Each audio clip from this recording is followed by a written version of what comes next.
What's up guys, it's the bearded wonder Gaibriul here, coach of the LA Galuxray for week 7 of the Battle Union. Now straight off the bat you can probably tell I'm not very well at all, my throat's killing me. I'm going to try and make this video short. I've had a really long week, so I haven't been able to plan too well for this, and you also notice I didn't do a team preview video. That is just due to time. Like I said, really busy week at work, so sorry about that, but I'll very briefly go through the team that I brought. First of all, against Jedi, you'll be able to see his team a little bit further on, and I'll let you know what he brought and stuff. But first of all, let's have a look at my team. So you'll see it surrounding me. You know the 10 mons that I have available at this moment, and there were no bench switches either. And this is a big important week for me to win this, so I'm bringing the big guns. The first Pokemon I'm going to be bringing is the Goodray. It was the first name I'd written down on the list, and that's a Sap Sipper Assault Vest battering Goodray because it's good against a lot of his mons. It can deal with the Mr. Mime, even though Mr. Mime's got the Dazzling Gleam, you know, access to that, and Sap Sipper against Superior, so that cannot set up against me, and also against his Mega Sceptile as well. It's pretty good, although of course there's the Dragon weakness there, but you know, it's not too bad at all, 'cause I do have the Ice Beam on it as well. Next Pokemon is Escavalier. I'm bringing it back because it's going to be good against the team, especially against that Mr. Mime. Mr. Mime could have Hidden Power Fire, but even with Technician Boost, this is Assault Vest. I think it's it's max special defense. It can take that for days, and we can smash back and kill with an Iron Head or a Mega Horn. It's perfectly fine. The next Pokemon is Gliscor. Now, for the first time in 7 weeks, I'm actually bringing Toxic Orb, Poison Heal, Gliscor, because I feel like it's going to be good. It's got Stone Edge for the Volcarona, Earthquake, Stealth Rock, and Roost, just there to take physical hits better than most of the mons. And it also has some good special defensive bulk as well. I think it has 196 in special defense, 252 or something in HP, and 60 odd in speed, just to creep quite a few things really. An uninvested Volcarona for a start. The next Pokemon is my Megalotauria. It's physically attacking because of Soundproof on Mr. Mime, and it's going to be a sub Dragonance Roost return set, because even a return against Mr. Mime's no-co without a Dragonance up, it is going to be sick. And the final the final 2 mons are Rotom Heat, which is Choice Scarf, Thunderwave, and Ambipom, which is a U-turn in Life Orb, Fake Out in Little Bullet to hit things through, and it's got the low kick for the Terrakion. So let's actually move on to what Jedi brought against me, and generally what options he had. Okay, so you can see straight away there, no grass. Now I presume that's because he was predicting the Sap Sipper Goodray and that it wouldn't be great, but you know what, that's not too bad. My Goodra's still going to put in some work. So he's got the Skuntank, which is something to watch out for. He's got very good coverage. The Rotom Wash, which could be Scarfed itself or Specs. Terrakion, I can't say really I have to face the Terrakion, but I can't say I'm that scared about it because my Ambipom can destroy that thing. Because my Ambipom is enough speed EVs to creep a max speed invested Terrakion, unless he's Scarfed, of course. Mr. Mime, moving on, Volcarona, which is a big trouble, but again, that Goodra there with Giga Drain, if he goes for the Giga Drain against anything, I do have Sap Sipper, and my Goodra should be able to eat up hits from that for days. And then the most important and threatening Pokemon, Blastoise. That is the one I'm scared about the most, to be honest, because that's something difficult for me to deal with. I do have a Thunderbolt on the Goodra for it. I have Thunderbolt on my Rotom Heat for it, but even so, that's going to be tough, especially because it's probably going to be physically defensive. That's what Blastoises usually are, and judging from that team. I'm not sure if there's anything else to really say, guys. Please bear with me through the video. Like I said, my voice is actually killing me right now. But you know, the next thing you see is going to be me in the battle, and let's see how I got on.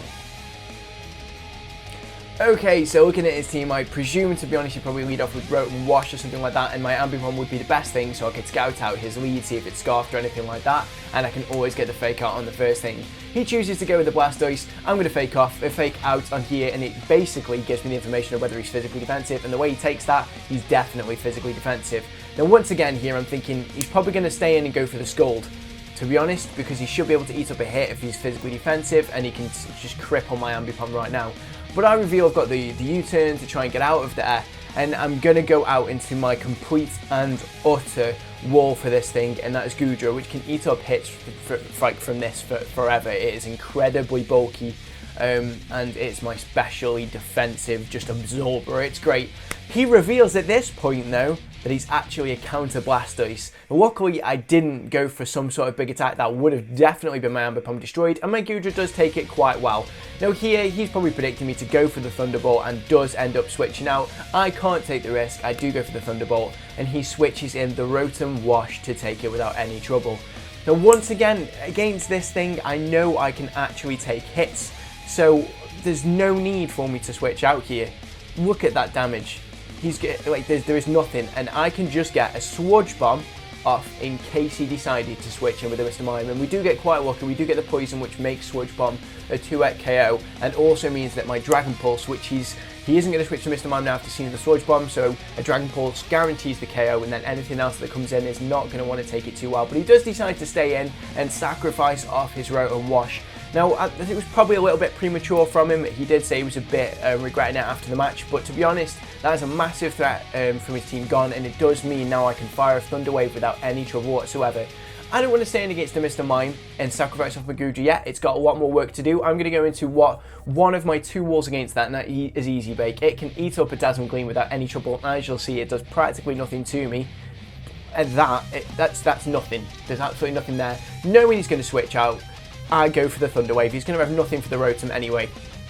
He comes in with the Volcarona when this is the perfect thing to get the Thunder Wave off. Now sadly I am choiced into Thunder Wave now, so I can't stay in and go for something else, but switching out on here, predicting to possibly go for the Quiver Dance to try and up his special attack. I know my Gliscor can take hits from this. I know it has no trouble.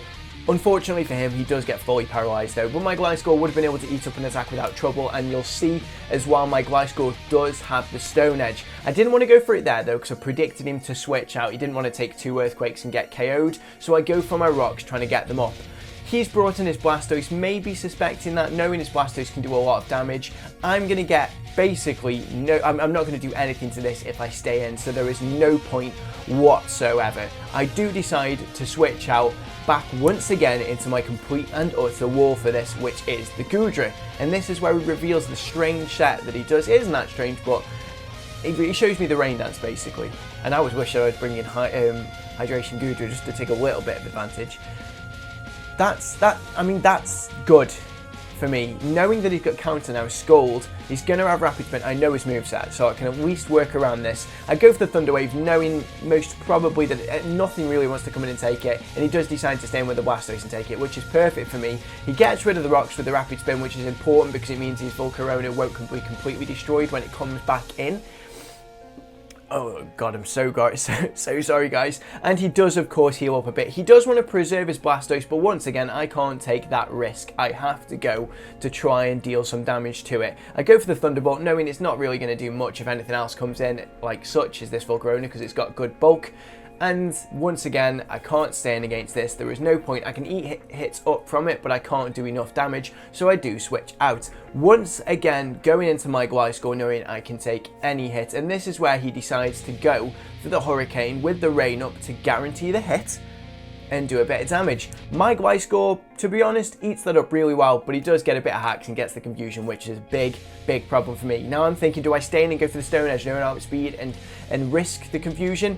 Yes is the answer to that, because I can actually take any hit from this now without any trouble whatsoever. I can eat up a hit still, even if I get the confusion, and I will still outspeed because of the paralysis and have 2 chances at a Stone Edge. I do hit myself in confusion that first time, and he does go for the Quiver Dance to try and set up a little bit, which makes a lot of sense. I'm just going to hit Stone Edge again though, and we are quite lucky with this. Of course the rain stops, that's fine. He didn't that shows me that he doesn't have Damp Rock on his Blastoise, and we've already seen leftovers anyway. And we do actually break through confusion when this actually goes on, and we end up smashing with the Stone Edge. It doesn't miss. That's lucky, obviously. And we take this down without any trouble whatsoever. And there is another massive threat gone. Gliscor coming through with a good kill.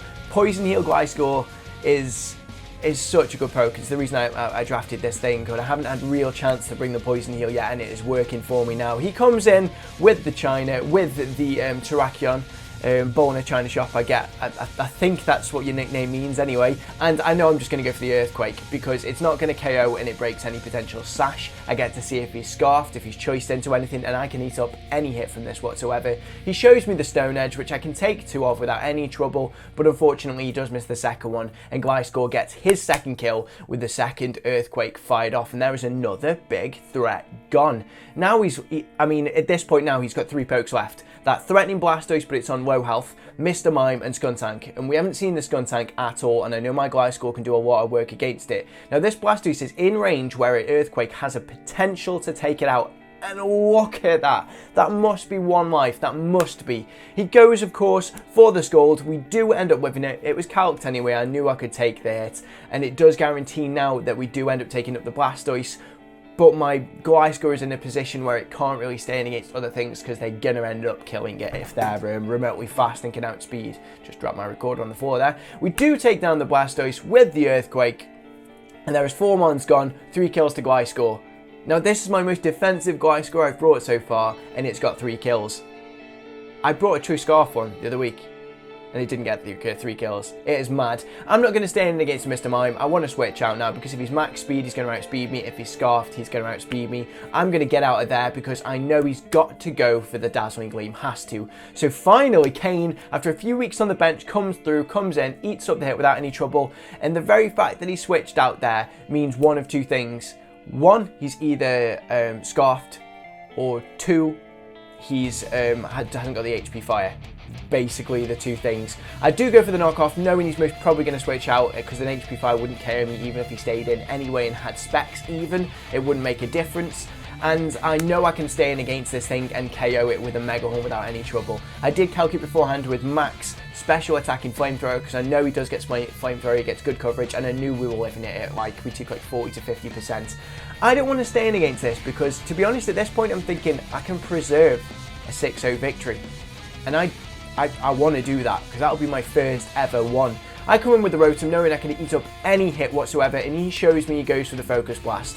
Like I said, I already had an idea that this thing was scarfed, so now that tells me that he's basically choiced into it. I can go out into my Altaria, which can eat up that hit without any trouble. It can eat up a Dazzling Gleam if he somehow isn't scarfed, and I can just get the Mega Evolution, and it is a guaranteed OHKO with a return against an uninvested Mr. Mime. And you'll see this thing must have been uninvested because it gets completely destroyed. We do get the Mega Evolution. Now I'm a little bit disappointed I didn't get my sub dragging that out because I was excited to use it, but you know what, I cannot complain whatsoever. He gets the Focus Blast off once again. It's doing no damage there. That completely and utterly proves that he must be choiced in some way, and from the damage that's probably not specs. I know it wouldn't do much anyway, and my return does take it down. And it's a return to winning ways. There we go. I'm not sure if it's the first 6-0 in this league, but it was without a shadow of a doubt my very first 6-0 on camera. And you know what? Considering all my prep was done this morning before the match, I've done pretty well because I thought I somehow brought a very good team against his. I think he may have made a few bad decisions in what he brought because Superior was always going to be good except for against Goodra. It would have been good against other things if he had the chance to set up. And putting a Dragon Pulse on that means the Goodra isn't that amazing against it. He also had the Sceptile, which it is Mega and it's incredibly fast Pokemon that could have done an absolute ton of damage to me. But he did bring what I would consider a threatening team, and we managed to fight through, break through that strange set of Jedi and actually come out with the victory. And I do believe that puts us second in the league now with a very good differential. So next week we are against Anima and the Golden State Dragons, and that's the biggest game of the season. We win that, we're top.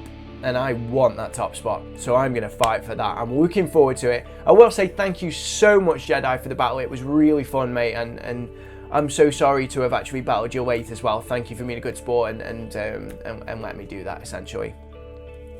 Oh God, that's not going to work. Thank you so much for watching, guys. If you did enjoy this, please don't forget to smash that like button below the video. More importantly, though, have yourselves a damn fine day. I'm loving life. We all know I love life after a win. I'll see you next time.